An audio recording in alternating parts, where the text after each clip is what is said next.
Sinasalamin ng mga pambansang kasuotan ang kultura ng isang bansa. Isang halimbawa dito ay ang Barot Saya ng Pilipinas na sumisimbolo sa mga kulturang nakuha ng ating mga bansa mula sa ating mga mananakop. Kung may pinagmamalaki ang Pilipinas, mayroon din ang ibang bansa. Kung ano-ano ang mga ito, narito ang ulat ni Dina Pagibitan.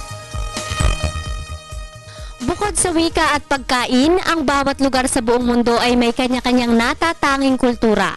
Kulturang hindi mananakaw ng sinuman. Isa na dito ang uri ng kasuotan na natatangi sa bawat lugar sa mundo. Sa Pilipinas, itinuturing ang baro at saya bilang ating pambansang kasuotan. At sa paglipas ng panahon, hindi na lamang tao ang nagsusuot nito dahil nauso na rin ang mga manikang nakasuot ng traditional costumes.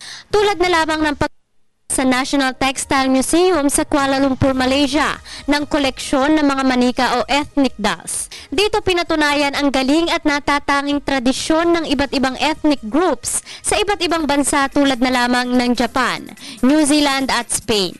Layon din ang nasabing palabas na mahikayat ang mas malaking bilang ng tao na pumunta sa museo kasabay ng pagkatutong pahalagahan ang mayamang kasaysayan at kultura ng bawat bansa.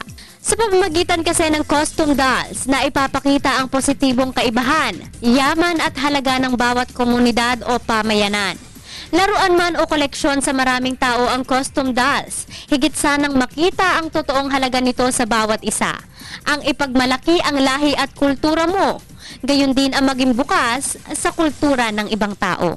Para sa Telebisyon ng Bayan, ako si Dina Pagibitan.